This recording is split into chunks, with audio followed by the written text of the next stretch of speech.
Vamos a escuchar a un grupo de mujeres que hablarán de sus trabajos para atajar precisamente el acoso y el abuso en el deporte.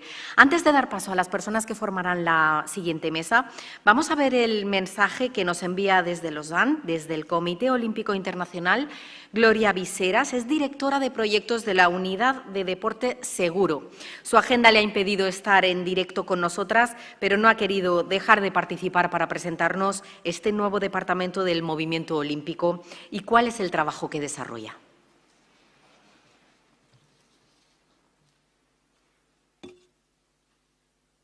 Buenos días desde la Casa Olímpica en Lausanne y saludos a todos y a todas las participantes en este tercer Congreso Estatal Mujeres y Deporte. Mi nombre es Gloria Viseras y actualmente soy Senior Project Manager en la Unidad de Deporte Seguro del Comité Olímpico Internacional. Anteriormente fui Senior Event Safeguarding Manager en FIFA, donde desarrollé toda la estrategia de salvaguardia y protección para las Copas del Mundo de Fútbol, tanto senior como junior, masculina y femenina. Con 15 años fui campeona de España absoluta de gimnasia artística y una de las únicas 9 mujeres que representó a España en los Juegos Olímpicos de Moscú en 1980. También soy superviviente de abusos sexuales en la infancia, en el entorno deportivo, y estoy muy satisfecha de poder contribuir desde aquí a proporcionar espacios seguros, libres de todo tipo de violencia interpersonal para los deportistas a lo largo y ancho del movimiento olímpico. La unidad de Safe Sport del COI está liderada por Kirsty Burrows. Completan el equipo Scott Sloan, que es nuestro especialista en salud mental, Tine Vertomen, que es nuestra investigadora y que nos ayuda a estar siempre muy cerca de la ciencia y de los datos objetivos, y Carrie Raucar, que es quien nos ayuda con el control de calidad y con el seguimiento. La unidad está ubicada dentro del Departamento Médico y Científico del COI, entre otras cosas porque, como ya hemos dicho, tenemos un fuerte enfoque científico y basamos todas las actuaciones en datos objetivos y resultados de estudios. Otra razón es que parte de nuestro cometido es la salud mental y en este área mi compañero Scott trabaja mano a mano con los especialistas médicos y psicólogos. Yo lidero el trabajo de salvaguardia y protección con especialización en todo lo relacionado con competición. Actualmente nos encontramos en un intenso proceso de revisión de políticas, procedimientos y protocolos existentes para identificar las deficiencias y poder implantar más medidas de protección y actuación durante los Juegos Olímpicos Senior y Junior. ¿Cuáles son los datos con los que trabajamos? En cuanto a la prevalencia, el Consejo de Europa estima que 1 de cada 5 deportistas sufre violencia sexual antes de cumplir los 18 años.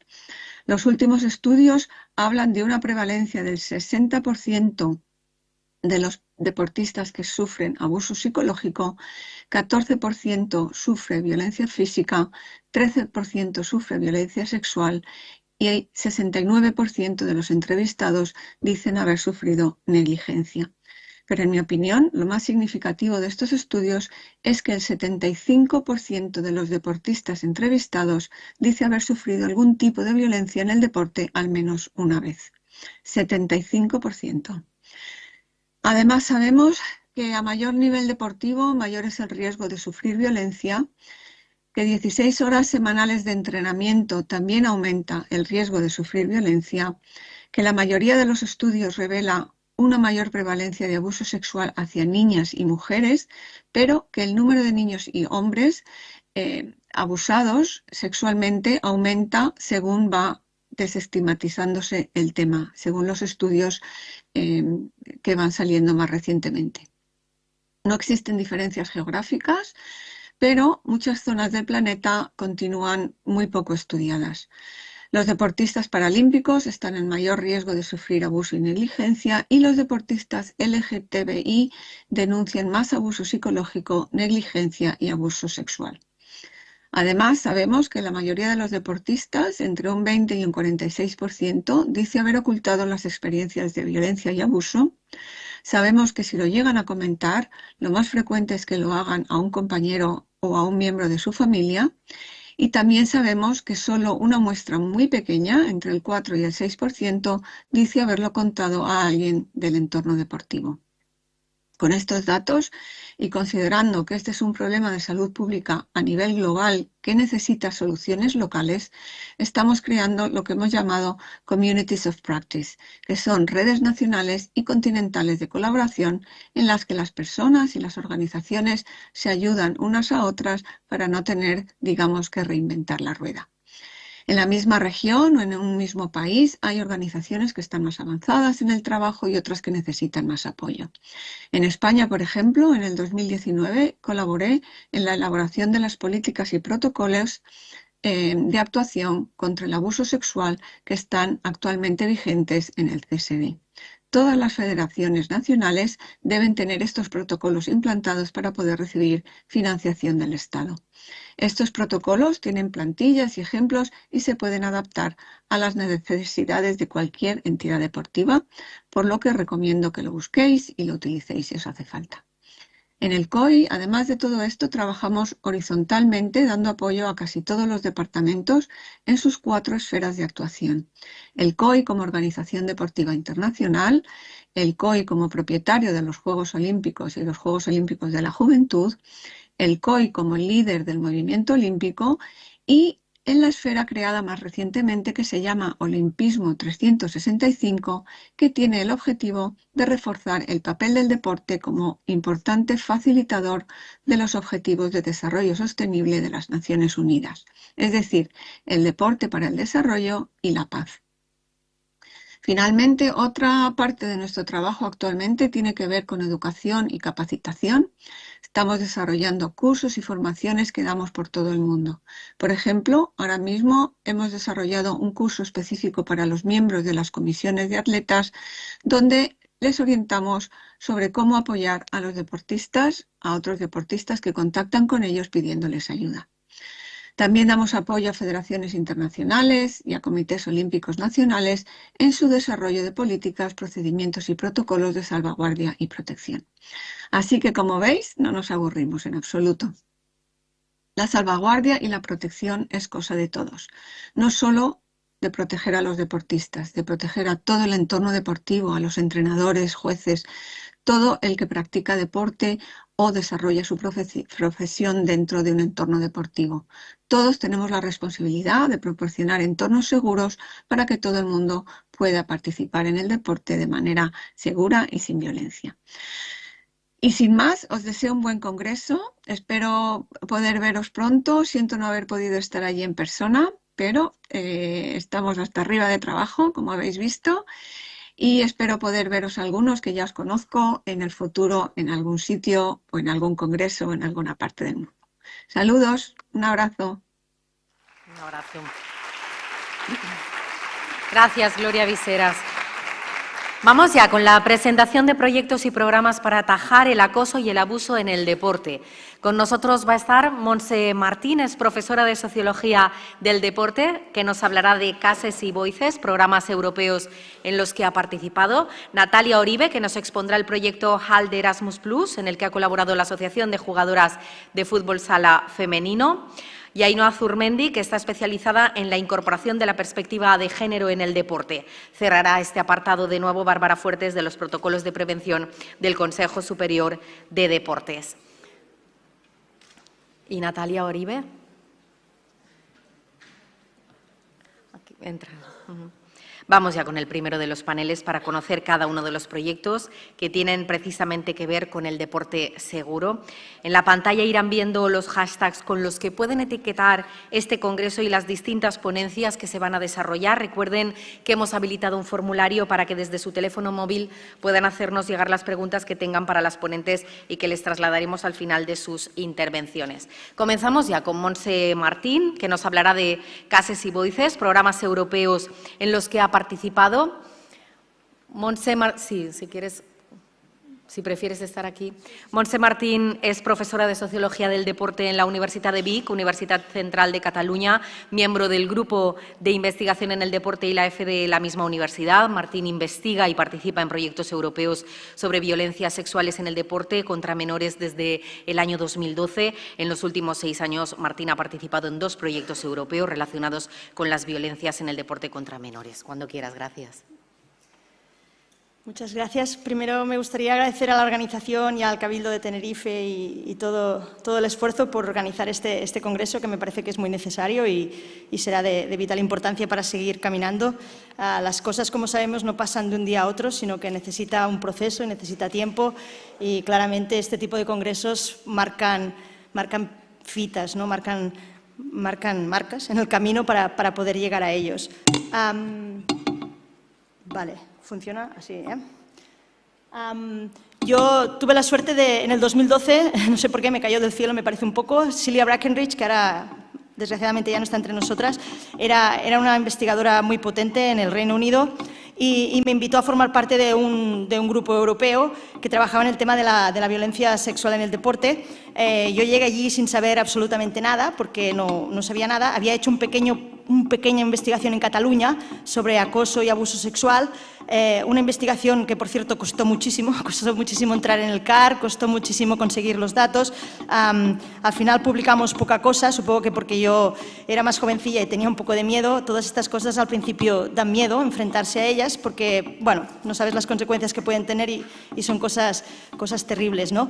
A partir de aquí conocí a gente, conocí al Mike Hartill, a la Tina, a la Bettina, y hicimos haciendo un grupo europeo, y en el 2016 organizamos un proyecto colaborativo entre 7 países que se llama Voices, y la idea que teníamos los que estábamos allí era que queríamos saber las voces, ¿no? Queríamos oír las voces de testimonios. Aquí fue donde Gloria Viseras participó con nosotros y estuvo muy bien, me dio mucha suerte, porque la verdad es que en España, en el Estado, es muy difícil conseguir, o al menos en el 2016, 17 y 18, que fue el proyecto, me costó muchísimo conseguir víctimas supervivientes de la violencia sexual.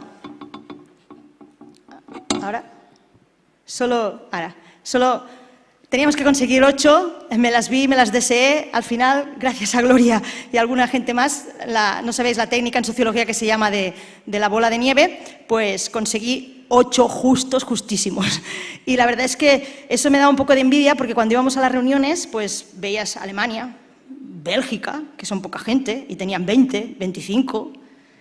entrevistas, ¿no? Y claro, allí lo que me decían es que realmente el gobierno, las políticas públicas se estaban poniendo muy en serio con el tema, que les preocupaba y que estaban haciendo mucha cosa en los medios de comunicación, en las federaciones, y a partir de aquí les salía mucha gente.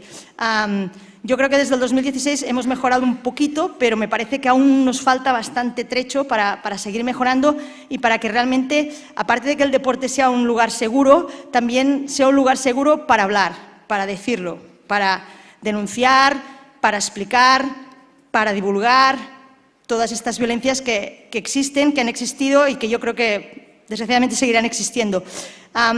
Viniendo del mundo de la investigación, no soy muy optimista en pensar que esta chacra se puede eliminar completamente. Yo no creo en eso. Mi idea de trabajo es intentar que disminuya. Ya solo que disminuya un 1%, un 2%, un 3% será fantástico, y ir avanzando año a año, porque ya sabemos, como he dicho antes, que las cosas no pasan de un día a otro, no pasan en 6 meses, no pasan en una presidencia, sino que pasan a largo tiempo, ¿no? Entonces, por eso mi llamada es pedir que se hagan estudios. Necesitamos estudios en España, porque en Alemania, en Inglaterra, en Canadá, por supuesto, en Australia, en Estados Unidos hay mucho más estudios, pero ya comparándonos con países más cercanos europeos, pues cada año, cada 2 años están haciendo estudios, porque se han dado cuenta de la importancia de hacer estudios longitudinales. O sea que tomar la foto en el 2023 no tiene sentido si después no tomamos otra foto en el 2025 o en el 2026. Desgraciadamente el tiempo va pasando y no estamos tomando ninguna foto, la cual cosa nos irá retrasando la idea de que podamos ir viendo cómo estas prevalencias van bajando, ¿no? Que es la idea y es lo que están haciendo estos países, ¿no? Pues ir tomando medidas para ver, ir actuando, evaluando estas actuaciones para ver cómo todo esto va bajando, ¿no? Y me parece que esto es importante. Yo creo que, tal como nos ha dicho Bárbara, la sensibilización y la concienciación es importante, pero a nivel científico yo creo que también es muy importante para poderle dar apoyo y arropar esta idea de que queremos realmente que la chacra deje de existir, pero bueno, vamos pasito a pasito y por lo menos que vaya disminuyendo. Hoy os voy a enseñar los datos del proyecto CASES, que lo acabamos en diciembre del 2021. Este fue después de Voices, cuando acabamos de oír todas las ideas las experiencias de los y las supervivientes en violencia sexual, decidimos hacer un estudio de prevalencia en Europa. Esto a nivel de España nos ha ido muy bien porque es el primer estudio que se realiza sobre temas de violencia en el deporte. Y fue pagado por la Unión Europea, por la EACA, por la agencia, y tuvimos suerte de formar parte. En este caso, aquí os presento los países que estábamos involucrados, las 3 organizaciones deportivas que fueron, una internacional que fue la Athletic, y después la de atletismo, y después 2 nacionales, la alemana y la inglesa. A partir de aquí, os explico, como hoy es mujer y deporte, he traído los datos de mujeres y deportes, pero la verdad es que hay de hombres y mujeres y hemos sacado, hay un dossier, hay un report, un informe ya hecho en internet, si alguien quiere más ideas y más puede sacarlo. ¿Vale? El objetivo general era aportar datos sólidos sobre la prevalencia de la violencia y los daños sufridos y la idea es de la violencia interpersonal. En este apartado nos peleamos un poquito, no pelearnos, no, debatimos, porque como era un grupo que veníamos mucho de violencia sexual, pero nos pareció que teníamos que abrir un poco nuestro objetivo y hablar de todas las violencias, para ver las relaciones que hay entre ellas. La violencia sexual no está aislada, sino que también está relacionada con otras violencias. Y ahí fue cuando abrimos el foco y empezamos a hablar de 5 tipos de violencias. ¿Vale? La muestra fue esta, fue 50% hombres, 50% mujeres más o menos, 736 fueron las mujeres que contestaron el cuestionario. La verdad es que no es representativo las diferencias a nivel de orientación sexual, no teníamos mucha gente, a nivel de paralímpico tampoco, a nivel de grupos minoritarios tampoco. Os podéis imaginar que en el Reino Unido sí que, y en Alemania estos porcentajes subían, en España no tuvimos esa suerte de representar, pero bueno, la idea también sería en estudios posteriores, que seguro que serán algún día, es intentar ver cómo podemos paliar estas deficiencias, ¿no? Cómo podemos realmente ir a una muestra más diversificada de todo lo que es. Estos fueron los deportes que practicaron estas mujeres. Estas mujeres tenían entre 18 y 30 años. Se les preguntaba si habían sufrido algún tipo de violencia antes de los 18 años, practicando un deporte organizado. Por supuesto, se eliminaba cualquier deporte que no fuera organizado o que fuera escolar. Tenía que ser organizado a nivel de federación, sobre todo en el caso de España. En otros países podían funcionar de otra manera, pero la idea era que fuera organizado. Y esto fue lo que nos salió a nivel de los deportes que practicaron estas mujeres antes de los 18 años, el deporte que más practicaron, la natación un 15%, como veis, baloncesto, danza, fútbol. A nivel de los chicos, ya os podéis imaginar que el fútbol está arriba y que cambia un poco los porcentajes, pero bueno, eso ya lo sabemos. El instrumento, el cuestionario nos costó muchísimo sacarlo, pero finalmente lo sacamos, hubo bastantes discusiones, no es fácil preguntar, no es fácil saber cómo acotar el tema y cómo preguntar sobre violencias en el deporte. Para esto hicimos preguntas demográficas, como veis, y las 5 violencias serían estas, ¿no? Negligencia, la física, la psicológica, que ya nos ha hablado un poco Gloria Viseras, ¿no? Sobre datos que ha sacado de estas violencias, y la violencia sexual con contacto y sin contacto. En este caso quisimos separar los 2 tipos de violencias sexuales para poderle dar más forma y tener más datos. Después hubo las preguntas de seguimiento, pero hoy no os traeré preguntas de seguimiento porque yo creo que todavía estamos trabajando en ellas, es un poco complicado.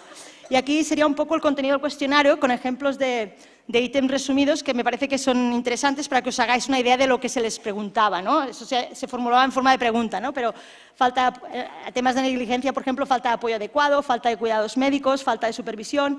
En tema de violencia psicológica, humillaciones, críticas sobre la apariencia, ignorado o excluido. En temas de violencia física, ejercicio forzado como forma de castigo, ritos de iniciación física, tomar suplementos a la fuerza. En temas de violencia sexual sin contacto, los comentarios sexuales, las miradas sexuales, ver a la fuerza imágenes sexuales. Y violencia sexual con contacto sería el beso forzado, tocamiento sexual forzado, contacto genital forzado, y iríamos pasando. Esto es un poco para que entendáis después cuando salgan los porcentajes de qué estamos hablando más o menos, porque ya decimos que acotarlo es bastante difícil. En ese sentido, el nivel más alto de participación, aquí lo que llama la atención, que supongo que nos esperábamos todas las que estamos aquí y algunos de los que estamos aquí, es que a nivel recreativo las mujeres eran un 50% y los hombres eran 28%, eran bastante menos, y después ya a nivel local, regional y nacional los hombres tenían más presencia en este tipo de niveles de deporte, ¿no? Que esto realmente conecta con el tema de la profesionalización del deporte, de realmente deporte de alto nivel, ir subiendo en la escala competitiva, pero después en el internacional tenemos igual, pero esto es un poco engañoso porque la verdad es que tuvimos muy poca muestra de deporte internacional. Claro, a mí lo que me encantaría es poder hacer un proyecto en que pudiéramos trabajar con deportistas de alto nivel, a nivel del Estado español, para poder sacar datos sobre este tema que me parece que serían muy interesantes. A partir de aquí están los resultados según género. El 75%, fijaros que antes nos lo ha dicho Gloria, el 75% de las mujeres en España, de esta muestra, dijeron haber sufrido algún tipo de violencia y el 81% de los hombres. En nuestra investigación, los hombres experimentaron más violencia en el deporte que las mujeres. No sabemos el por qué, estamos estudiando, nos sorprendió a todos y todas los que estábamos allí y todavía nos lo seguimos preguntando, pero lo estamos estudiando, estamos leyendo, a ver si llegamos a alguna cosa más. Y también la idea que fuera del deporte, si os fijáis también con la mediana europea, ya veis como han dicho también, como nos ha dicho Gloria, que la verdad es que a nivel europeo los porcentajes eran muy parecidos, independientemente de que fuera un país del norte de Europa, del sur, del este, que fuera grande como Alemania o que fuera pequeñito como Bélgica, o que tuviera más políticas o menos políticas, o que hiciera más, sino que estaban ahí rondando lo mismo, ¿no? El 71% de las mujeres y el 79% en el caso general de Europa, donde España entraba con su media. A partir de aquí, fuera del deporte, con mucha más frecuencia por las mujeres, y en cambio dentro del deporte fue más señalado por los hombres. Y vamos a las prevalencias, que me parecen suficientemente interesantes. Fijaros que en todas el hombre sufre más violencia, pero la psicológica se acerca mucho, la sexual sin contacto también se acerca mucho. Fijaros que en la física un 50% es también bastante elevado. Y después la sexual con contacto, bueno, eso también nos sorprende mucho. Las mujeres sufren menos violencia sexual con contacto que los hombres en la muestra que sacamos. Por eso es tan importante hacer otros estudios para poder comparar y contrastar. Esto no es la Biblia, esto no es la voz de Dios, esto es un estudio más que tendría que ser contrastado con muchos más. A partir de aquí, a nivel español, hicimos este diagrama que me parece que es súper interesante entre la diferencia entre hombres y mujeres para que veáis un poco, ¿no? Como fuera del deporte, si vamos a las violencias sexuales, fuera del deporte las mujeres sufren mucho más violencia sexual fuera del deporte que dentro del deporte. Las diferencias, como veis, por ejemplo, en la de sin contacto es de 33 a 61 y con contacto es de 14 a 37. En cambio, los hombres sufren más violencia dentro del deporte sexual, pero fuera como ya nos podíamos imaginar, fuera sufren menos y las diferencias son bastante menos. ¿Qué nos dice todo esto? Pues no lo sé, pero hay mucha cosa para investigar y es muy interesante, ¿vale? Y a partir de aquí ya os saco los ítems, que me parece que sería lo que quizás nos interese más. Un 39% dijo que no se le elogiaran los logros, un 36% que se la humilló, un 35% que ignoraron. Después vamos a la física, se me ordenó, forzó, castigo, vamos al 24%, ya bajamos al 14% con obligado a participar mientras estaba lesionado o enferma. Y sustancias para controlar el peso ya bajamos a la mitad, a un 7%. Y después la de la negligencia, no se ha proporcionado el equipo adecuado, obligado a participar en condiciones inseguras. Bueno, es el tema de la negligencia, que en el deporte pasa mucho más que fuera. Y a nivel de las violencias sexuales, la que tenemos más alta es la del 26%, ser objeto de miradas inapropiadas o de miradas lascivas. Esto es solamente de mujeres, Ser objeto de comentarios obscenos un 20% y después ya bajamos a un 8% cuando se exhibe una persona y cuando en línea o en presencia. Y luego la violencia sexual con contacto, que es de las que reconocemos que es de las más severas, puede ser que se le pide obligado a besar a alguien un 7, acariciar o tocar sexualmente un 6, contacto genital con alguien un 6. Bueno, la idea es que todas estas cosas están ahí y tendríamos que trabajarlas un poco más. Y a partir de aquí, para que también he traído los datos, estos también son nuevos, que como las mujeres a nivel nacional es un 88%, bueno, a nivel internacional son el 100% que han experimentado algún tipo de violencia. A nivel nacional son un 88%, a nivel regional son un 88%, a nivel de club son un 82% y a nivel de recreativo baja un 67%, pero también está ya. Y después la idea esta de que desde casa se recomienda o hicimos esos tipos de recomendaciones a nivel de educación y formación y a nivel de lo que debería establecer la prevención. Y lo dejo aquí porque me están ya señalando, porque me enrollo como una persiana. Gracias.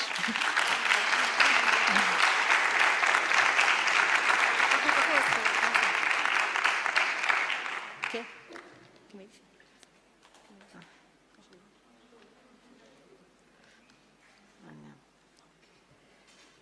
Muy bien, has estado en tiempo total, te sobraba 1 minuto y todo. O sea, gracias, Montse Martín.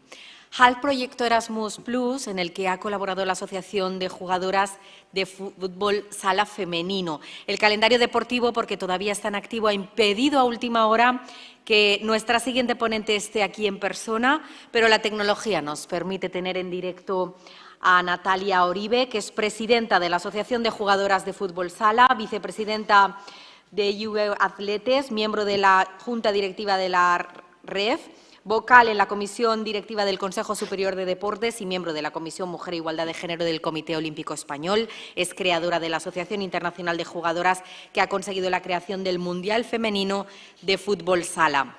Con la Asociación de Jugadoras de Fútbol Sala participó en el proyecto europeo HALT para la detección del acoso y abuso sexual usando las tecnologías de aprendizaje junto a otros países, y es precisamente de lo que viene a hablarnos hoy, aunque un problema de última hora le ha impedido llegar a Tenerife, pero tenemos conexión con ella. Ahí está Natalia Oribe, cuando quieras. Gracias.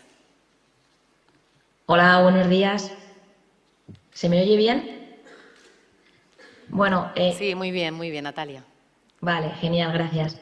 Bueno, lo primero, disculparme por no poder estar allí con todas vosotras. Me hubiera encantado estar en Tenerife, pero bueno, ojalá en otro posible evento pueda estar físicamente. Nosotras venimos a hablar sobre el proyecto HALT. Creo que tengo la pantalla compartida, no sé si el compañero la puede mostrar para que podáis verla todas las personas que estéis allí.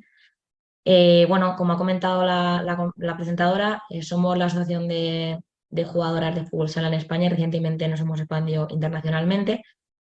En el año 2017 hicimos un estudio, una encuesta a jugadoras de primera división, donde aproximadamente un 40% de jugadoras dijeron que habían conocido o experimentado algún caso de acoso o abuso sexual en el deporte. Nos pareció una cifra bastante elevada y por ello decidimos entrar en este proyecto, que es sobre acoso y abuso sexual, detención a través de las tecnologías de aprendizaje. Este proyecto está, a ver si puedo pasar de pantalla, perdonad ahora, está organizado por la Universidad de Salónica de Grecia y participa también la Universidad de Chipre, y luego como colaboradores pues está la Universidad Europea de Deporte, Asociación de Clubes en Austria, Sindicato de Jugadores y Jugadoras de Fútbol en Portugal y también la Federación de Gimnastas de Grecia. Comenzó el año 2019 y lo que pretende este proyecto es concienciar sobre las mejores prácticas ya existentes, haciendo un estudio previo de los países en los que participábamos para prevenir así el acoso y el abuso a través de esas tecnologías de aprendizaje de manera interactiva. ¿Cómo? Bueno, pues a través de contenido digital, a través de juegos, y luego pues también se hizo unos juegos serios que se llamaban para la gente más joven, en este caso enfocado a adolescentes y a niños, que veremos a continuación. Los objetivos, como comentamos anteriormente, bueno, pues era sensibilizar, concienciar e identificar. A través de la Asociación de Jugadoras nos dimos cuenta que muchas de nosotras no éramos capaces de identificar o diferenciar dónde está esa línea, qué es un acoso, qué puede ser una conducta indeseada. No sabíamos definirlo, no sabíamos expresarlo. Eran cosas que a lo mejor nos incomodaban, pero es un poco un tema tabú. Y entonces a través de este proyecto lo que pretendíamos era poner primero nombre y definición a estas conductas para después saber cómo reconocer y reaccionar ante ellas. Por lo tanto, el primer paso que hicimos era hacer un análisis previo durante un año. Cada país hacía un análisis sobre la situación en su país de las políticas o marcos normativos que ya existían.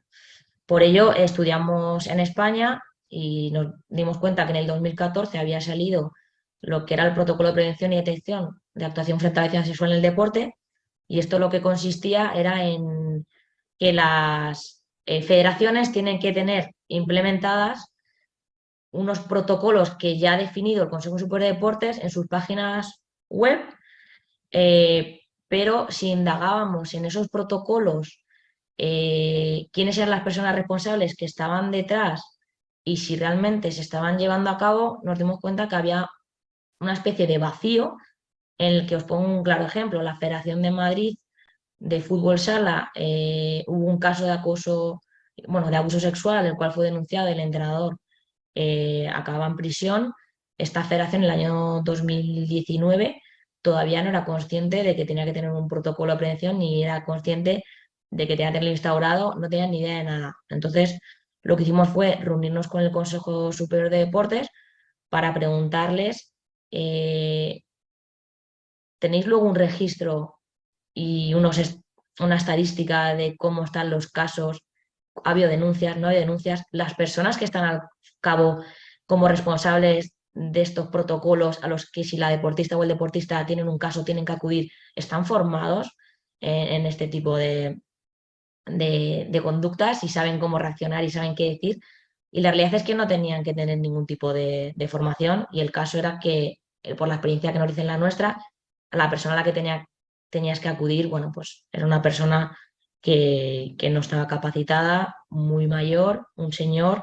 Entonces, bueno, sí que intentamos cuestionar un poco bueno, hay cosas, pero cómo se están llevando a cabo y si están teniendo realmente el impacto que consideramos.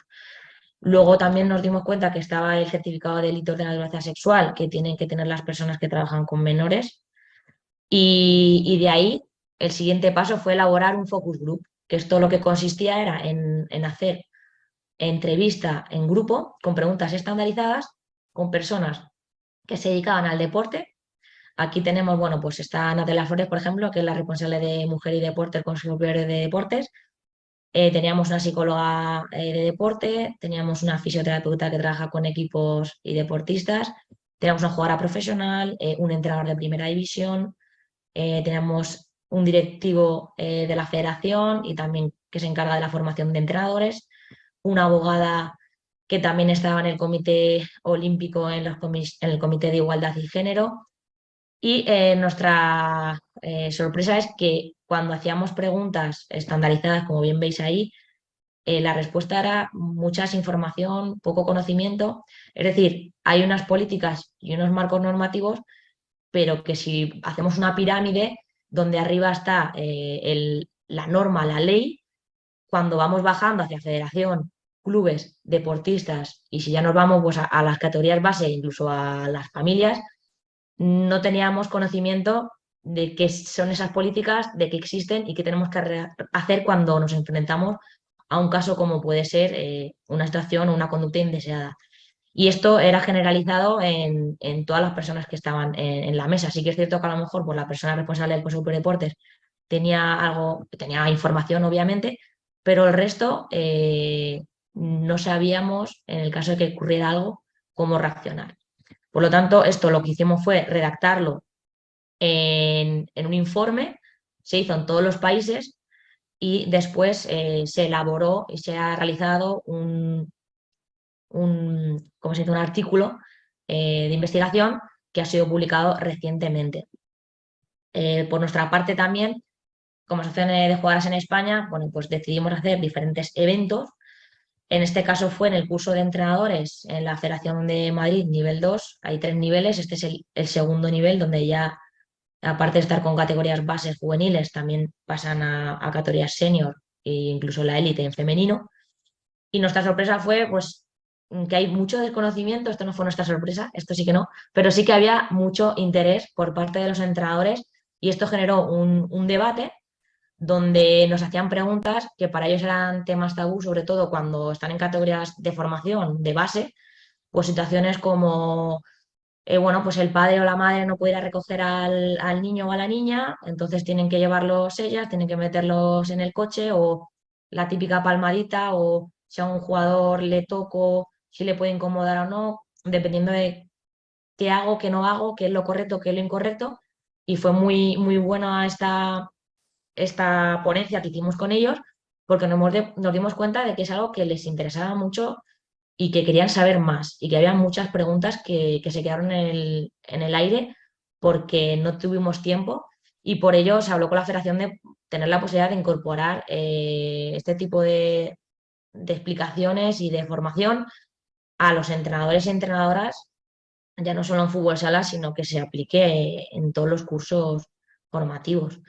Y luego también se habló de la creación de jornadas. pero por desgracia es algo que se queda en ese momento, que gusta mucho, pero luego nos dimos cuenta que la consistencia de llevar a cabo, de implementarlo en los contenidos formativos, era como ir mucho más allá y se quedaba ahí. Y la creación de jornadas igual, nos escribieron algunos clubes de poder hacer alguna jornada con ellos, pero luego a la hora de la verdad no llegamos a realizarlas.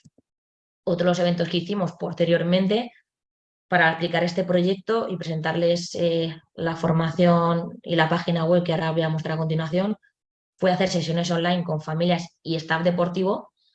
En este caso eran sobre todo vía Zoom porque podíamos acceder a nivel nacional y porque también estábamos todavía en la época del COVID, y nos dimos cuenta que los papás y las mamás sí que estaban muy interesados en aprender y en conocer, pero las personas en los cuerpos técnicos, cuando lo difundimos a los clubes, fue de baloncesto, de balonmano, de fútbol sala y de rugby, no tenía mucho tirón, no fueron muy participativos, y yo creo que esto es un error porque al final muchas veces decimos, no, es que no tengo información, no, es que no tengo conocimiento, pero muchas veces esa información se nos pone a nuestra disposición, pero no queremos saber de ella. Entonces creo que tenemos que hacer un esfuerzo por todas las partes de que lo que estamos contando y de lo que ha comentado también la compañera, incluso Gloria, ¿no? Que hay políticas, que hay un montón de contenidos, que hay guías digitales, juegos para niños, para entrenadores, para todas las partes involucradas en el deporte, están a nuestro alcance, pero también tenemos que tener por nuestra parte ese interés de acceder a ellas y de formarnos y conocer. Esta difusión de la que estamos comentando, que es de lo que hablábamos y que íbamos comentando en el evento, tanto el primero, entrenadores, y luego los padres, madres y el staff, bueno, pues es la página web que se crea desde HAL, que lo que tiene es un cortometraje, está traducido en diferentes idiomas, donde hablan deportistas, familias, gente política, gente directiva, entrenadores, entrenadoras. Después hay juegos serios, que son unos módulos donde podemos participar y nos van puntuando, dependiendo de lo que vayamos contestando, pues nos van llevando a si es correcto o incorrecto, o dependiendo de lo que contestemos, nos lleva a un escenario o a otro escenario. Y luego hay una puntuación global y bueno, puedes volver a repetir. Son cinco juegos que tratan diferentes temas, desde bueno, pues una sala de fisioterapia, desde un entrenador que verbalmente agrede a la deportista, o bueno, también se trata algo de LGTBI-fobia. Son diferentes temas que es muy interesante y están en diferentes idiomas. Después se crea la comunidad online de práctica, que es el COP, que es un foro donde tanto deportistas, entrenadores, padres, madres, quien quiera, ¿vale? Aficionadas, aficionados pueden participar, intercambiar opiniones o conocimientos. Entonces, creo que es muy interesante esta página web donde difundimos en el mayor número de casos a nuestras jugadoras asociadas para que participaran. Y luego, por último, pues está el mapa de denuncias, que es el whistleblowing, que es un mapa donde cada país en el europeo eh, ponía si conocía o había sufrido algún caso de acoso o abuso. En nuestro caso, dentro de todas las personas que contestaron, hay 14 personas que pusieron que conocían acoso o abuso. El de mayor fue en Grecia. No sé si tiene también que ver por el porcentaje de personas que participaron. Y bueno, fue una de las maneras de hablar de este tema y romper el tabú en este caso. Otro de las cosas finales que hicimos fue el evento de cierre del proyecto de 3 años que se realizó en Madrid, gracias a la colaboración del Consejo Superior de Deportes, donde lo más destacado por nuestra parte fue esta mesa redonda, donde contamos con la presencia de Sofía Jiménez, que va a estar después con vosotras, Natalia Flores como directora de programas de mujer y deporte, Leónidas, que es el director de la Fundación Coloso con Pies de Barro, y Estefanía, que es psicóloga también de esta fundación, y también es escritora del libro Romper el silencio, y ha sido víctima de abuso sexual. Este evento fue muy, muy potente, esta mesa redonda. No quiero tampoco adelantar porque sé que luego mi compañera Sofía va a hablar también de ello, pero bueno, participamos todos los colaboradores europeos, vinieron personas de federación, directivos, pero sí que nos siguió faltando otra vez más gente, yo no sé si fue por la hora, si hubiéramos a lo mejor hecho por la tarde, no lo sé, pero por nuestra parte nos faltó mucha más presencia de clubes, porque nosotras hicimos un mailing masivo y también vía WhatsApp que quisieran y pudieran participar entrenadores, fisioterapeutas, jugadoras, todas las personas involucradas y la realidad es que no vino nadie. Entonces, otra vez me vuelvo al principio, que creo que tenemos que poner de nuestra parte todas las personas y querer formarnos, porque la información la tenemos. Otra cosa es que a veces queramos acceder a ella y contamos con la presencia de José Manuel Franco también en este evento y fue muy importante para nosotras. Y lo más importante fue este testimonio de Sofía que por primera vez habló públicamente 10 años después sobre un caso personal y sobre todo lo que ocurrió después. No voy a adelantar, como he dicho, pero sí que es cierto que vino una deportista, una atleta que se llamaba Claudia, que había sufrido abuso por parte de su entrenador. Yo lo sabía, pero no quería contarlo públicamente, no quería denunciar. Y tras escuchar a Sofi, tras venir a este evento, esa misma tarde puso la denuncia, lo contó públicamente a través de su cuenta de Instagram y eso hizo que deportistas, atletas que habían estado con este entrenador se pusieran en contacto con ella y le dijeran bueno, que también habían vivido situaciones similares y creo que fue muy importante y que es muy importante verbalizar y dar pie sobre todo a que haya espacios en los que las deportistas o los deportistas se sientan seguros de poder contar estas vivencias, esto que les ha pasado y que haya entornos seguros y que sepan que cuando lo hagan, que van a tener el respaldo de no solo las personas que les quieren, o personas que quizás sean o que empaticen o que hayan sufrido también tan identificadas, sino de las políticas que respalden y que hagan que las deportistas y los deportistas podamos contar lo que nos haya pasado, ojalá que no, pero si nos pasa que podamos denunciarlo. Como asociación de jugadoras, después Marca se puso en contacto con nosotras tras oír, porque lo subimos a nuestras redes sociales, hablaron con Sofi y con Nelly, e iba a ser una entrevista que iba a salir en Primera Plana, que es un suplemento que sale los domingos de Marca, pero fue tan potente esta entrevista que Marca decidió hacerlo portada un día de Champions, cuando juega el Atlético de Madrid, sabéis, bueno, y sabéis que es súper difícil que los medios de comunicación decidan sacar algo de deporte femenino y más algo como esto fue todo un hito. Así que bueno, creo que fue muy potente la historia de Nelly, que también es una compañera de Sofi, que también por primera vez lo contó públicamente.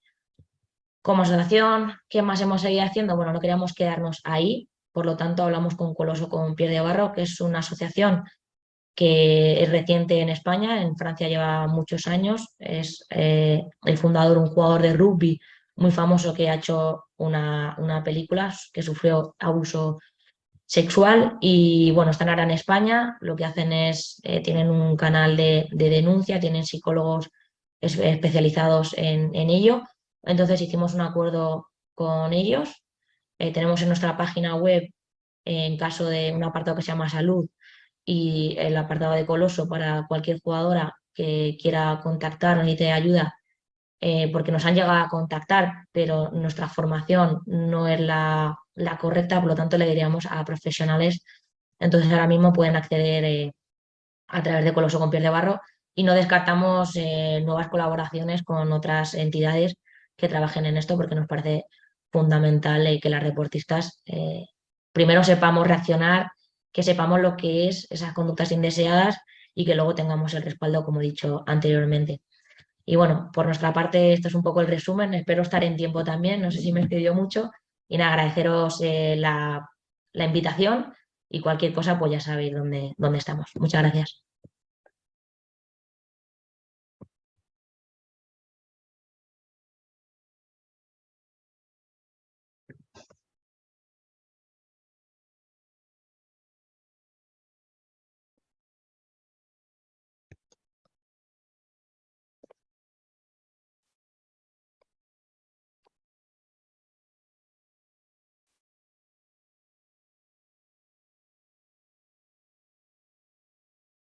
Está especializada en la incorporación de la perspectiva de género en el deporte y ha desarrollado proyectos relacionados con esta materia en instituciones públicas. Ha colaborado como experta en el Consejo de Europa y en la actualidad ofrece asesoramiento psicológico a clubes y entidades deportivas en materias relacionadas con el liderazgo y la cohesión de grupo, la motivación, la resolución de conflictos y el acoso y el abuso sexual en el deporte.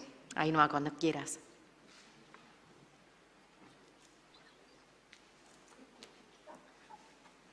Muchas gracias, Puri. Buenos días. En primer lugar, gracias a la organización por el trabajo que os habéis tomado, que ha sido una carrera, me consta que no habéis parado de trabajar, así que gracias a todas, incluido el Cabildo de Tenerife y las personas que habéis estado desde el Cabildo trabajando codo con la asociación. Y gracias por generar estos espacios, gracias por apostar y por dar oportunidad de que intercambiemos, ¿no?, nuestro conocimiento, nuestras experiencias.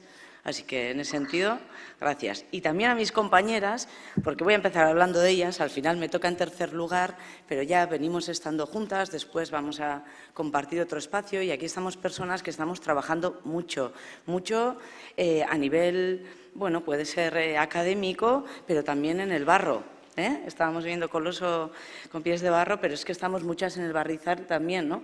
Y compartir las experiencias, que yo ahora me toca a mí, pues voy a contarlo yo, pero ya veréis que mis compañeras que están aquí tienen experiencias similares, están también desarrollando proyectos similares y creo que pueden aportar pues igualmente su conocimiento en esta materia, digo, en el día a día con los clubes, ¿no? Bien, el mando. ¿Yo me he ido? ¿Dónde está? Ah, sí, está aquí. Vale. Bien, ahí está aquí. Claro, la contextualización de mi intervención parte de entrada, y lo tengo que contar así, con dos vertientes que son fundamentales, desde mi punto de vista inseparables, que confluyen, ¿vale?, y que están unidas política y socialmente, que son la igualdad de mujeres y hombres y la protección de menores y adolescentes en el ámbito deportivo, se entiende. En la construcción social, la masculinidad hegemónica, ¿no? Yo parto desde ahí para hacer el análisis que voy a hacer a continuación y por ese motivo tengo que tener en cuenta ambas vertientes. ¿Por qué lo digo? Porque esto ha tenido luego un desarrollo que, como veréis, cuando llega al final, pues está más vinculado de lo que creemos, ¿no? Tanto a nivel político, normativo, incluso, y social, en la práctica. Por una parte, ese desarrollo, ¿cómo se está llevando a cabo, ¿no?, de esas dos vertientes que son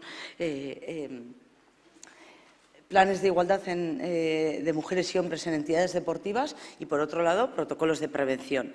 Tienen también una normativa de origen diferente.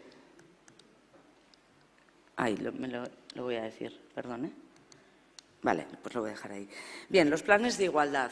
A nivel autonómico son diferentes los requisitos o lo que se establece para cada federación, ¿no? Quiero decir, el Consejo Superior de Deportes tiene, lo ha comentado también Bárbara Fuertes, tiene requisitos con la cumplimentación de determinados, proyectos de igualdad por parte de las federaciones.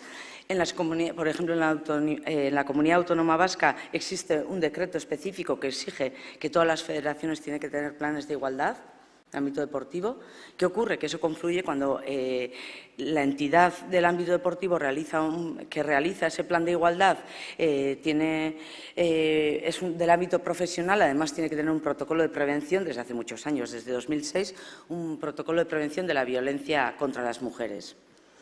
Claro, esto en la práctica actualmente es todavía muy limitada. En la realización de planes de igualdad no podemos decir que de forma generalizada todas las entidades deportivas tienen un plan de igualdad y si lo tienen, me gustaría ver la implementación y el seguimiento de estos planes de igualdad y el conocimiento de la realización de ese seguimiento, ¿no? Y cuántas acciones de esas tienen que ver con la generación de cambios estructurales a largo plazo, realmente con mejorar la calidad de la práctica deportiva de las mujeres, incluso de la incorporación de las mujeres a los diferentes estamentos, o si realmente son acciones puntuales sueltas, ¿no?, de visibilización que realmente no están orientadas a la transformación deportiva. Actualmente estamos realizando una guía, hacía muchos años que no veía yo una nueva guía.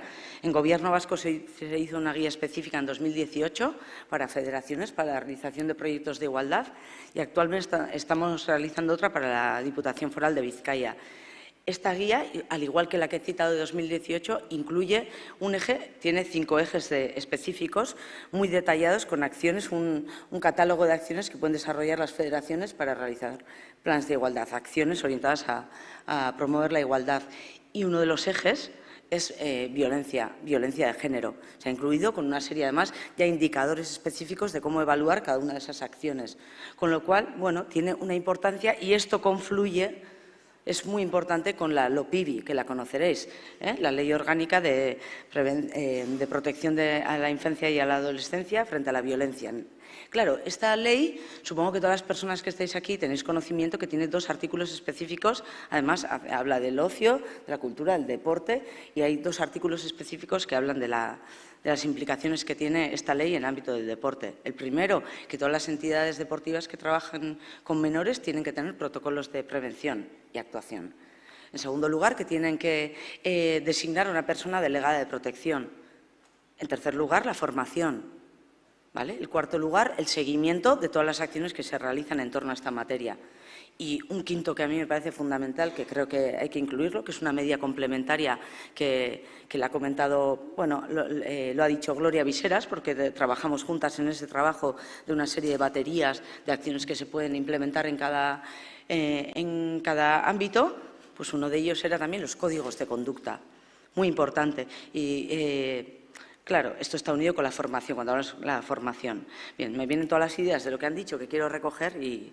Bien, ¿qué ocurre con esta… Bien, protocolos se pueden desarrollar, tenemos hoy en día un montón de modelos que podemos casi copiar e implementar, pero ¿esto es la transformación? Realmente, si tuviéramos interés real de cambiar, de que el deporte, hemos empezado hablando de que sea un entorno seguro, ¿no? Que esto exige un cambio de cultura, que es a largo plazo, ¿estamos adoptando las decisiones adecuadas en el sentido adecuado o con el ritmo adecuado, con los recursos adecuados? Porque ya lo ha comentado Natalia, la formación online. En este caso, la aplicación, el desarrollo de los artículos 47 y 48 de la LOPIVI, que en principio se estableció que en 6 meses, esta fue 8 de 2021, junio de 2021, que para diciembre todas las entidades tenían que cumplir esos requisitos. Eso en diciembre de 2021. Actualmente sí que se están desarrollando algunas políticas, pero en el caso de la formación, cada comunidad autónoma está un poco haciendo pues, lo que le parece. No hay un consenso, no ha sido… Quiero decir, dice formación, también se establecen por ley cuáles son los contenidos de esas formaciones, pero no se dice ni cuántas horas, ni quién está capacitado, si es reglada o no reglada, dónde… lo primero que tenemos que hacer, aparte de empezar con formaciones online, que está diciendo, es un cambio de cultura, no se puede hacer online. Estaba diciendo también las limitaciones, ¿no?, que tienen los deportistas para identificar situaciones inadecuadas. Esto hay que hablar de ejemplos prácticos. Hay que estar, y eso, claro, es una inversión mayor de recursos. La formación presencial es cara, nos estamos acostumbrando a online, lo hago todo rápido, cubro el expediente, pero eso no transforma. Para transformar hay que reflexionar, hay que discutir, hay que ponerse un espejo y decir, ¿qué estoy haciendo yo? Ahora voy a poner algunos ejemplos de lo que nos estamos encontrando, ¿no? Qué obstáculos, pero desde luego no son suficientes las formaciones online. Podemos cubrir el expediente y para 2023, en la Comunidad Autónoma Vasca, en septiembre de 2023, todas las entidades, bueno, han empezado por el deporte escolar, ya tienen que presentar el protocolo, todo el mundo tiene que tener la formación. Sé que el Cabildo de Gran Canaria también ha puesto online una formación, ¿vale? ¿Vale? Todo el mundo va a pasar por ahí, pero con eso no lo vamos a transformar. Lo diré al final de mi intervención, pero desde luego en las universidades ya hay que incluir esta materia, ya. Hay que incluirla en todos los estudios de grado, hay que incluirla en todas las federaciones, en toda la formación de técnicos y técnicas, en todos los estamentos, porque también al arbitral le compete este tema, O sea, creo que tiene que ser una máxima, ya, no esperar a que las administraciones públicas estén poniendo online, de forma gratuita o no, cursos para que cubramos el expediente. Con eso no vamos a transformar. Podemos hablar aquí todo lo que queramos, pero si no somos conscientes de la situación en la que nos encontramos, cómo hemos llegado a normalizar diferentes tipos de violencia, como ha comentado Monse también, en el deporte, que además no son compartimentos o estancos. Cuando existe una, hay presencia de otras. Y eso cómo influye, ¿no?, en la vida de una deportista, un deportista. Entonces, bueno, es muy, muy importante. En mi caso, aparte del trabajo que estamos haciendo, uno de las entidades deportivas para la que trabajamos es la Real Sociedad de Fútbol. Ya llevamos muchos años con este tema. Empezó, en mi caso, desde la elaboración del primer plan de igualdad, que esto implicaba realizar un protocolo de prevención que inicialmente era de violencia contra las mujeres, pero inmediatamente, según comenzamos, dijimos, en esta estructura no solo hay mujeres, hay chavales, hay peques, y entonces hoy en día el trabajo que se realiza no es tampoco solo protección de menores, que es lo que pide la ley, sino que es para toda la estructura, un programa de prevención de la violencia interpersonal entre menores y, digamos, de la violencia sexual en personas adultas. Bien, ¿esto qué quiere decir? Que tenemos formación interna, tenemos formación con clubes convenidos. Y en esta formación, lo que hacemos, por ejemplo, en un grupo de trabajo que nos reunimos de forma mensual, que es quien de alguna forma determina cuáles son las políticas que se van a desarrollar en torno a esta materia, la primera media hora siempre es para formación. Pero es la gente que lidera este programa internamente. Luego, a partir de ahí, todo el personal técnico, por supuesto, cada pretemporada. Pero la importancia de la presencialidad, porque les ponemos ejemplos concretos. Y está bien, porque cuando empiezas a desarrollar, y mis compañeras supongo que estarán de acuerdo, en un club, cuando estás con la gente hablando, y lo entienden hasta las más peques, pero lo entienden muy bien, el tema de los límites del cuerpo.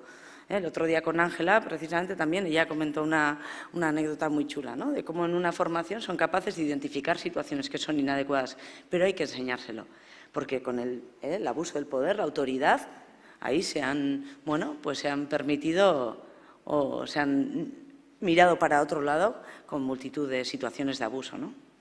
Bien, en este trabajo, bueno, pues yo lo que os vengo a contar es los mayores obstáculos que encontramos en esa formación presencial, ¿no?, que es la que realmente transforma, pero implica más recursos en tiempo, en dinero, en conocimiento, ¿vale? Porque es bajar realmente al terreno y tener conocimiento de qué es lo que pasa en el ámbito del deporte, ¿no?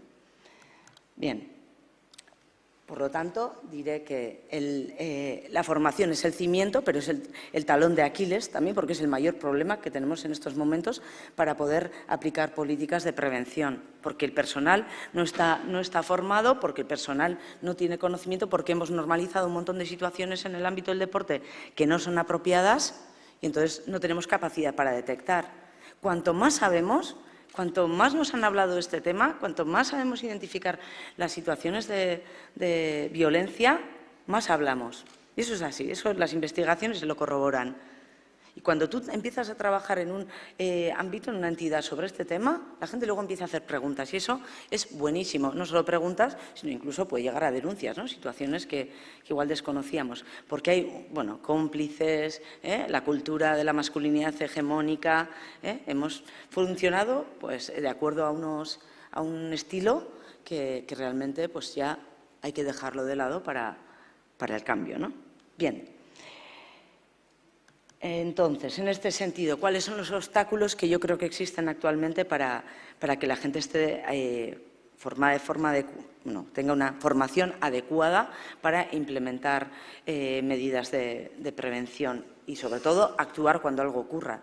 Que eso es más especializado para las personas que son delegadas de protección, que exige la ley, pero sí que es cierto que todo el mundo que estamos en el ámbito del deporte, deberíamos ser capaces de saber identificar todas aquellas situaciones inadecuadas cuando ocurran y también detectar cuáles son los mayores riesgos que existen en nuestra entidad deportiva. Por lo tanto, en primer lugar, la cultura masculina y adultocentrista, ¿no? No centrada para nada, que la LOPIBI, esta nueva ley, lo que hace es poner a las y los menores en el centro de todas las políticas, fomenta, ¿no?, promueve una mayor participación de niñas y niños en las cuestiones que tienen que ver con su... Eso decía Ángela, nos hemos olvidado de los niños y las niñas, ¿no? Pues gran verdad, que pueden opinar, que realmente tiene que ver con ellas y saben perfectamente hacerlo si les damos los canales para poder participar. Entonces, muchas veces, cuando hay algún problema de violencia, no sé si os suena esto que voy a decir, ¿no? Pero, o sea, ¿cómo voy a decir yo algo si sospecha? Pero ¿cómo voy a decir yo algo? Igual luego le jodes la vida, y perdón por la expresión, y yo, ahí es cuando preguntamos, ¿a quién? ¿De qué me hablas? ¿De quién? ¿La vida de quién? ¿No? Una vez es suficiente, según para quién, según las circunstancias, según la edad, suficiente para causar un daño importante para el resto de tu vida o una parte importante de tu vida, o en algunas situaciones que te recuerdan, que te conectan con ese momento de la vida. Con lo cual, bueno, pues tenemos que ser capaces de ser más críticos, ¿no? Cuando decimos un entorno seguro, ¿qué es? Pues ser intransigentes con determinados comportamientos que hemos normalizado. Y esto exige, insisto, ponerse un espejo o mirarse al espejo y decir, yo qué cosas de todo esto, yo en qué he participado, ¿no? Bien, lo que decía, siempre atendiendo antes las necesidades del adulto o la persona adulta que de las y los menores, ¿no?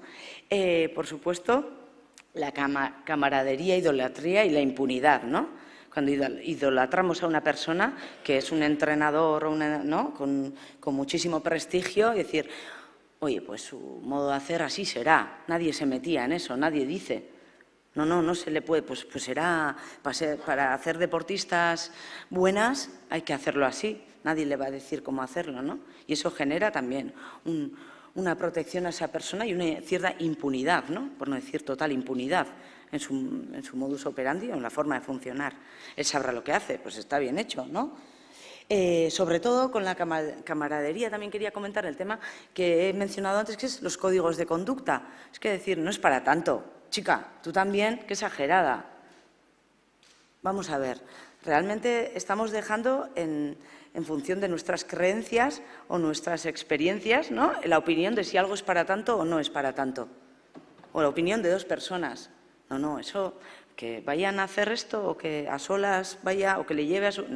Chica, pero eso es para... Bien, pues los códigos de conducta son las herramientas que en parte evitan esto. No es lo que a ti te parece o a mí me parece, es el consenso que tenemos que lograr porque en esta entidad eso no se acepta. Y si tienes que hacerlo, tienes que buscar los medios para hacerlo de la forma más segura posible, para ambas, pero sobre todo para la deportista. Bien, voy, vale, que ya me dicen, venga, voy. Vale, perdón. Rápidamente digo los obstáculos. Priorizar el rendimiento sobre la salud y el bienestar. No os voy a decir nada nuevo en esto, ¿no? Pero no pain, no gain, y los sobreentrenamientos y que esté por encima de la salud. Sobre todo a las personas que estáis aquí, que habéis competido en alto nivel, ya sabéis de qué os hablo. Normalización de las situaciones de violencia, insisto, pero bueno, creo que esto también Natalia lo ha comentado y es uno de los mayores problemas que tenemos, haber normalizado en el ámbito del deporte las situaciones de violencia. Y resistencias para modificar las malas praxis, ¿no? De verdad que esto es real, estar en una sesión con clubes, bueno, vamos a ver, ¿y ahora qué pasa? ¿Que no se va a poder pegar una perca? ¿Y cuándo se ha podido? ¿En qué momento hemos normalizado, ¿no? Cuando se le humilla a alguien, que lo ha estado comentando también Natalia, ¿no? Las humillaciones tienen que ver con la violencia psicológica. Monse también nos ha puesto ejemplos. Con lo cual, ¿cuáles son los retos? Sensibilización, sobre todo sobre la igualdad y el buen trato, más allá de la formación formal, sensibilización es fundamental no parar con ello, a través de muchísimas estrategias, píldoras, vídeos, hay que hacerlo. Por supuesto, dotar de recursos para el desarrollo de la normativa, ¿vale? Ya lo he comentado, incorporación de esta materia desde ya en todos los cursos. Hay que tener mayor conciencia, esto es como la perspectiva de género, por mucho que esté en la universidad, al fin y al cabo se está aplicando en función de la voluntariedad de la profesora o el profesor de turno. No puede ser, hay que tener un mayor control, se trata de salud. Y por último, bueno, pues más rigor y más compromiso institucional para la aplicación de esta ley, ¿no? Y ya está, pues yo creo que con esto voy a terminar. Gracias.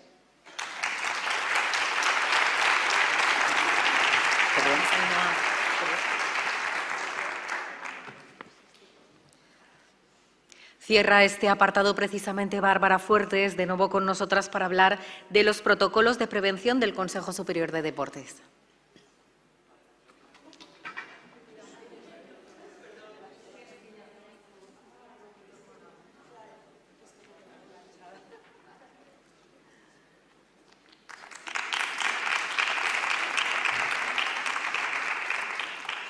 Bueno, pues hola de nuevo y en este caso acompañada de una mesa, la verdad, súper profesional.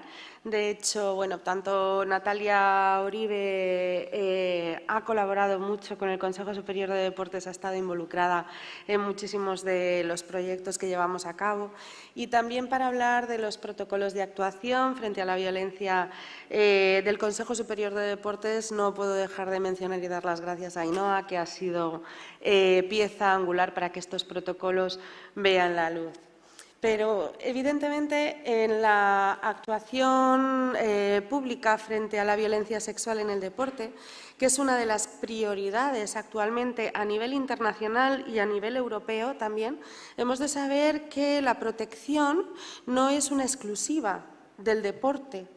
Ha de predicarse de muchos ámbitos y materias diferentes, pero en el deporte reviste de unas características especiales y a las que tenemos que atender.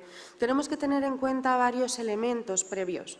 Muchos de ellos ya han sido apuntados. El primero de ellos es la especial vulnerabilidad de los deportistas y las deportistas, especialmente los menores de edad, ¿no? Las estructuras del deporte de competición de alto rendimiento, existe un vínculo psicológico y de autoridad muy fuerte con los equipos de preparación, con entrenadores. Es frecuente, especialmente en menores de edad, que estos equipos de preparación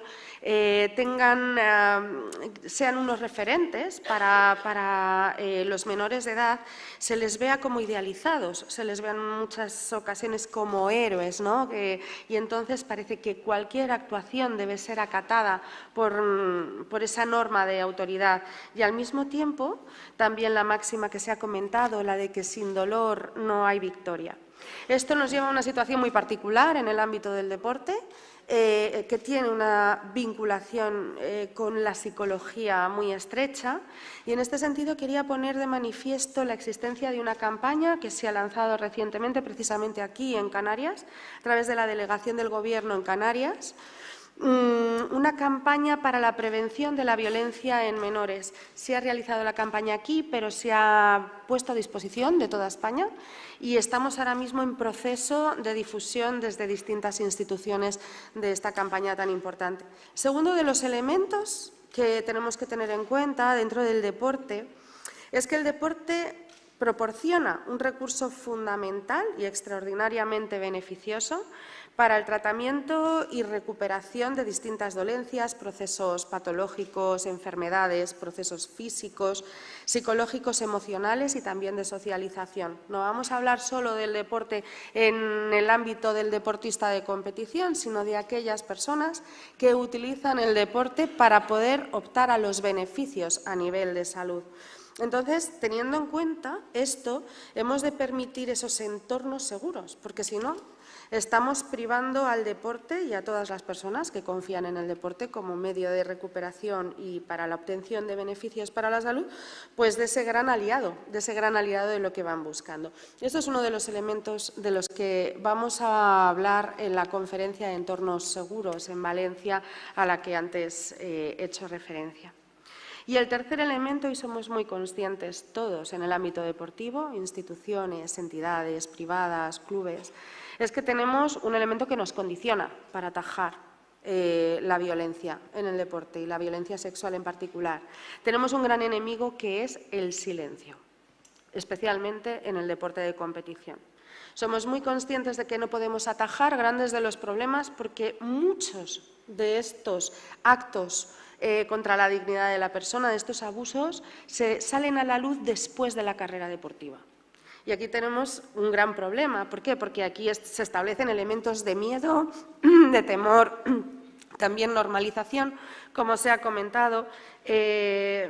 ese miedo, esas consecuencias hacen que tengamos que poner especial énfasis en la prevención y en la detección temprana, incluso sin testimonio, sin denuncia, sin queja. Porque si no, siempre estamos actuando a posteriori, siempre estamos en elementos punitivos, cuando realmente un entorno seguro ha de empezar siempre por los elementos preventivos y correctivos de esas situaciones. Un último aspecto previo y que ya se ha puesto de manifiesto es que la protección contra la violencia no es exclusivamente de las mujeres. De hecho, en la infancia, ¿no?, como ha comentado también Gloria, la infancia es increíblemente alarmante el número de niños, también de niñas, que se ven sometidos a abusos. Aunque sí que es verdad que hay datos que revelan que la incidencia en adolescentes mujeres pues va creciendo. De esta manera tenemos una tendencia y una serie de colectivos específicos. Evidentemente, en la protección todas las personas han de estar contempladas. Tenemos unos colectivos con requisitos y necesidades específicas. Uno son los niños, es la infancia y la adolescencia, los menores de edad. Dos, la discapacidad, las personas con discapacidad y los deportistas con discapacidad. Tres, las mujeres, especialmente una violencia sexual en las mujeres y una violencia con bases machistas, violencia de género, tenemos que atajarlo. Y, por último, colectivos en riesgo de exclusión social, que pueden ser inmigrantes, colectivo LGTBI. Hablamos también de otro tipo de elementos culturales, étnicos, especialmente muy predicable de las mujeres, que requieren una protección especial. En el caso de las mujeres, en la violencia de género, también se están poniendo de manifiesto elementos que no es solamente la violencia de género en el deporte, ¿no?, dentro del deporte, sino que desde el colectivo terapeuta de recuperación para víctimas de violencia de género, el deporte se considera un elemento fundamental.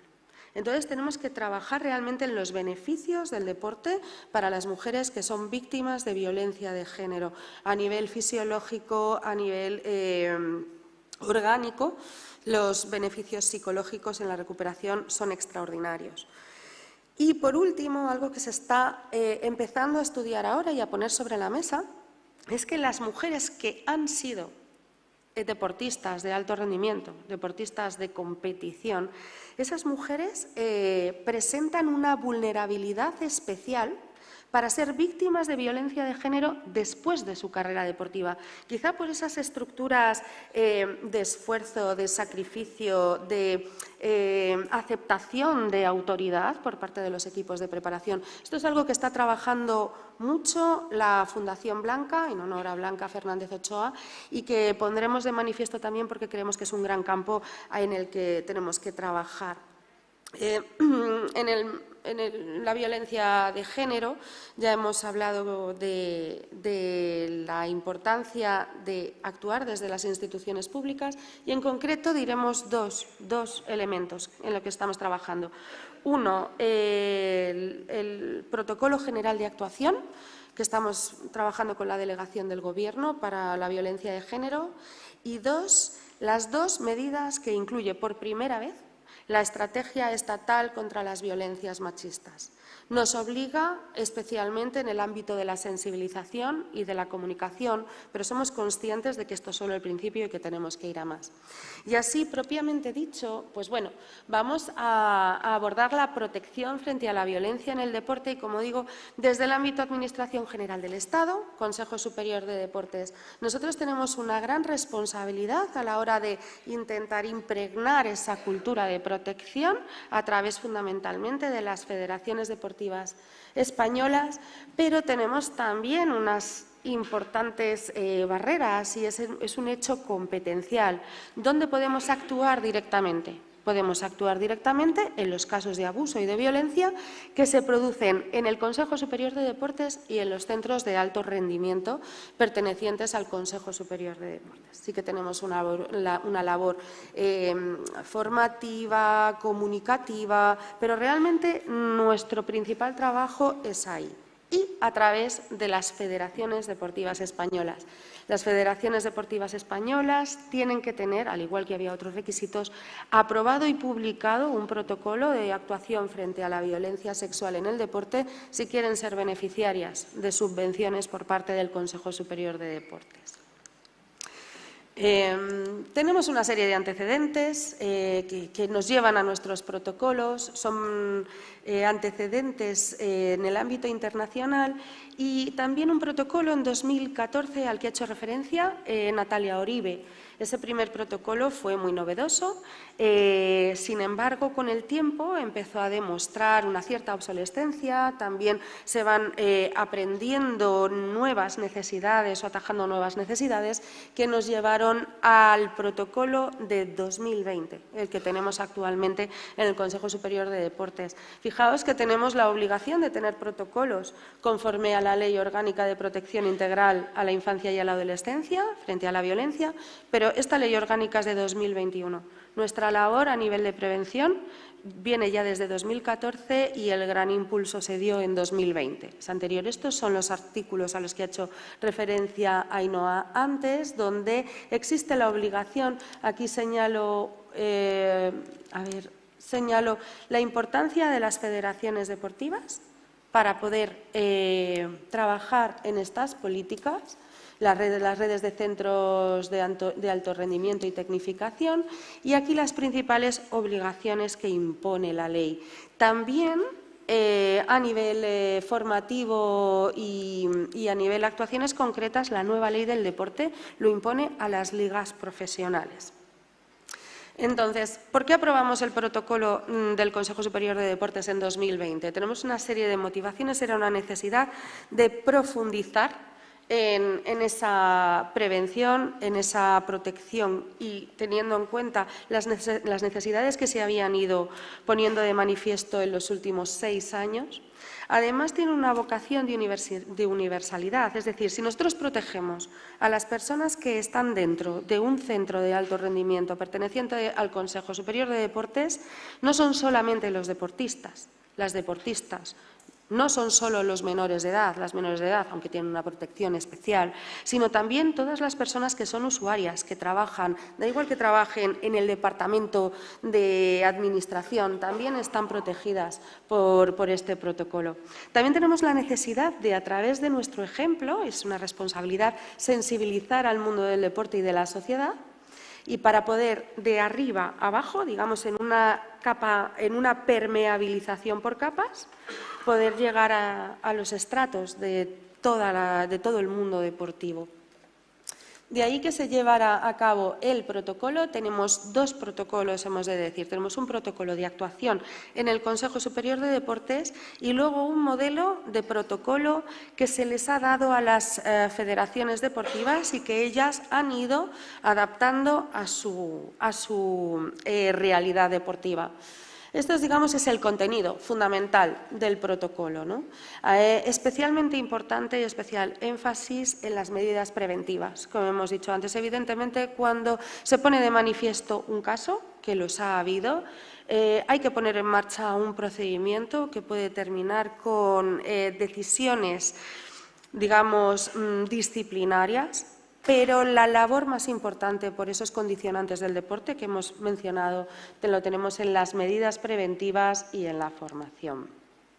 Podemos decir, ya hemos dicho, en toda la actividad interna y externa de la federación, en el caso de que sea federación, y en todo el Consejo Superior de Deportes, en nuestro caso, en relación a los deportistas y al personal técnico y auxiliar, y en todas las instalaciones de la federación, ¿vale?, dentro y fuera de la sede. Vale, de acuerdo, terminamos poco. Estos son repetir las cuestiones que han dicho el resto de las ponentes y que nosotros hemos recogido en nuestro protocolo, las distintas formas y situaciones en las que se puede dar la violencia y que también las recogemos. Y quería hacer referencia en concreto a estas medidas preventivas. Estas medidas preventivas incluyen, evidentemente, el delegado de protección. En nuestro caso es Natalia Flores, aparecía en la foto junto con Natalia Oribe. Tenemos también un comité asesor, que es el que toma las decisiones en caso de necesitar actuación disciplinaria, pero también un código de buenas prácticas. Son más de 19 recomendaciones que incluyen situaciones que a lo mejor desde el principio no podríamos imaginar, como pueden ser situaciones en gradas, en entregas de premios, en viajes, ¿no?, en elemento de comunicación y usos de imágenes, etcétera. Existe obligación de información en todas las federaciones deportivas y usuarios de los centros de alto rendimiento y además es una obligación del delegado de protección. Aquí voy a pasar directamente porque lógicamente ante las situaciones o las quejas tenemos un procedimiento que termina o bien en resolución de la presidencia de la federación en el caso de que sea en la federación o unas conclusiones de actuación previa en el Consejo Superior de Deportes que normalmente, si se estima oportuno, terminan en una sanción disciplinaria. Una importante labor de atención y seguimiento a las víctimas, en las que además debe haber una estrecha colaboración de las federaciones con el Consejo Superior de Deportes en el caso de que haya detección de un caso de abuso, ¿vale? Y un registro, que esto también es novedoso, para poder establecer las conclusiones y las medidas preventivas de cara al futuro. Estas son las recomendaciones y buenas prácticas a las que hacía referencia. Consideramos que es fundamental llevar a cabo, ¿ves? Pues, por ejemplo, desde los vestuarios, duchas, salas de musculación, entregas de premios, impresos de consentimientos, todo un elenco de opciones de prevención.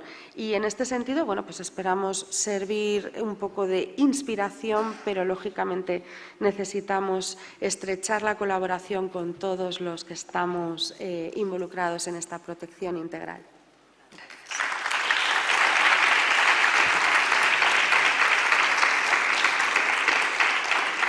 Gracias, Bárbara Fuertes.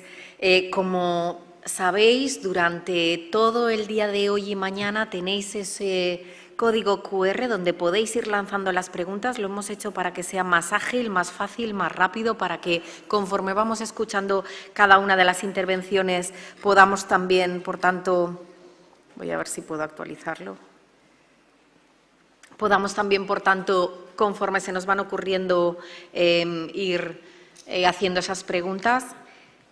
Y vamos a ver todas las preguntas que habéis hecho por medio de YouTube y también por medio de…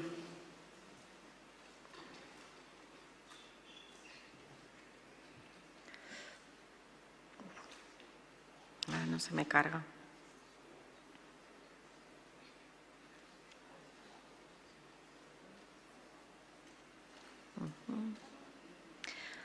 Pues, si os parece, voy a ir haciendo yo una de las preguntas mientras se carga, porque me ha llamado la atención una de las cosas que ha dicho Bárbara Fuertes, que es que existen una probabilidad mayor de ser víctimas de violencia de género las mujeres que han sido deportistas de alta competición. Y yo siempre tenía una de las creencias que al ser deportista de alta competición desarrollabas un potencial, un empoderamiento, una forma de ser que te podía proteger un poco de eso y además con el entorno de un equipo, de otras compañeras, etcétera. Me ha llamado mucho la atención cómo se deriva en eso. Creía que los valores del deporte eran un seguro, ¿no? Sí, efectivamente. Bueno, a ver, efectivamente, realmente sí que el haber sido deportista de competición dota de unas estructuras de resiliencia, fundamentalmente, de esfuerzo, de sobreponerse a las situaciones o vicisitudes negativas que pueden ocurrir en la vida. Pero al mismo tiempo no quiere decir que esto ocurra, lógicamente, en todas las deportistas. Estos son estudios que están comenzando ahora y donde se pone de manifiesto que esa estructura, digamos, de autoridad a la que se somete, en el que es confianza ciega, esfuerzo, ese sacrificio, esas estructuras, digamos, de obediencia o de vinculación ciega a las instrucciones de los equipos de preparación, se hacen más vulnerables psicológicamente a la mujer para aceptar figuras de autoridad, digamos, figuras de autoridad o figuras de, para normalizar, de sacrificios, efectivamente. Digamos, esto es algo de lo que no puedo hablar en profundidad porque, lógicamente, hay que ser muy cauteloso con estas afirmaciones y hay que esperar a las conclusiones de los estudios que se están llevando a cabo. Pero sí que puede haber una predisposición psicológica o una vulnerabilidad psicológica de las mujeres, y si eso se revela como cierto, es algo que lo que tenemos que trabajar también en el periodo post-carrera deportiva, en la protección de las mujeres. Gracias, Bárbara. Tenemos varias preguntas para Ainhoa Zurmendi. ¿Cómo elaborar una formación reglada para la formación correspondiente a la figura del delegado de protección del menor? Y si puede citar qué formaciones existentes actualmente en España y si podría recomendar una o varias formaciones de prevención de acoso, abuso para clubes. Ainhoa. ¿Se me oye? Está el micro, vale. En cuanto a la formación reglada, es que no existe actualmente todavía. Es decir, eso hay que cómo prepararla, primero haciendo diseñando una formación muy bien estudiada con todos los contenidos que exige la ley, la LOPIBI. A partir de ahí, bueno, pues yo me fijaría mucho qué se está haciendo a nivel internacional. Que dicho esto, pues existen formaciones online bastante buenas, tiene el COI, donde está el equipo Gloria Viseras, hay otra de la FIFA que está muy bien, que hay una versión que es abierta para cualquier persona, una es específica para las federaciones internacionales, pero otra es abierta, hay 5 cursos y es súper interactiva, está muy bien y yo creo que el recorrido del curso 1 al 5 realmente es recomendable. Existe iProtect, la plataforma en la que hace mucho tiempo también participó Gloria Viseras, el Consejo Superior de Deportes también lo que hicieron es recoger, bueno, es una plataforma donde se recogen diferentes materiales, formaciones existentes, ¿vale? Ejemplos prácticos para la formación en esta materia. En cuanto para hacer la reglada, existe en la Universidad del País Vasco un posgrado específico y ha tenido como 3 subvencionada por el Athletic Club y que ya ha tenido como creo que 3 ediciones, lleva 3 años ya impartiéndose, pero reglada, o sea, es una titulación de un posgrado, ¿vale? Pero cualquier entidad no está capacitada para preparar una capacitada ni tiene la aprobación para desarrollar formación reglada, ¿vale? Lo que hay que hacer es, primero, basarse en los contenidos que exige la ley. Yo me fijaría mucho en lo que se pide a nivel internacional y tener en cuenta, depende a quién se dirige, porque el rol de quien lo desarrolla no es lo mismo para delegados o delegadas de protección que para personal técnico. El rol marca también qué tipo de contenidos tiene que tener y duración, ¿vale? Y a partir de ahí luego seguir los canales pertinentes en cada comunidad autónoma, porque en España no existe una que yo os diría, esta es la buena o esta es la que existe. Yo creo que lo que he dicho antes, cada comunidad está desarrollando a su manera y está online, pues por ejemplo en la comunidad autónoma vasca, sé que aquí también en Canarias y seguro que hay otras. Que no me quiero extender. Es que en esa línea también dicen, me gustaría saber si disponemos de algún recurso en ausencia de formación y de esa formación reglada para poder acercarnos desde los clubes a estos recursos de implementación. Claro, yo creo que está la parte de algo personal que quieres desarrollar y adquiriendo conocimientos, que sería estos que he citado, pero sobre todo empezar a trabajar con gente del ámbito. Conoce las asociaciones, aquí se van a citar unas cuantas, gente que ya tiene experiencia en esta materia, en el desarrollo de protocolos y formación, pues eso, en el campo. Entonces, si tenéis interés, yo haría una combinación, o sea, una responsabilidad personal de adquirir formación, pero por supuesto contar con gente que está trabajando en la materia para sensibilizar a deportistas, a todo el...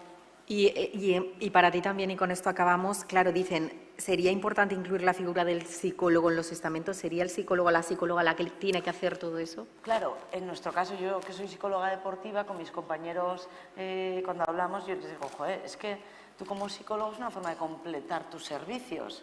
Quiero decir, un psicólogo me parece una muy buena figura para tener esa visión más sensible, para detectar, bueno, pero yo creo que lo que funcionan son los grupos multidisciplinares. porque cada cual tiene su función también, ¿no? La gente que está en el campo y la gente que está en la gestión. Cada uno en cada rol que decías también al comienzo. Pues muchísimas gracias. Gracias a las tres, también a Natalia que nos escucha desde su casa. Gracias a las que habéis estado aquí en esta mesa. Enseguida vamos a la pausa café, pero antes vamos a ver un vídeo.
Parce qu'il y a des silences qui n'ont plus leur place dans le sport.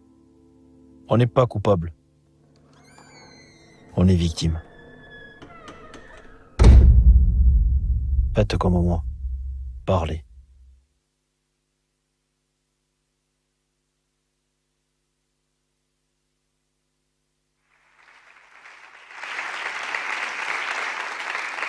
La verdad es que es un vídeo que nos hace reflexionar y nos va a servir como introducción de la siguiente mesa. Será después de la pausa café. A las 12 del mediodía retomamos de nuevo el Congreso con una mesa redonda llamada Rompiendo el Silencio, precisamente, donde un grupo de deportistas nos hablará desde su propia experiencia.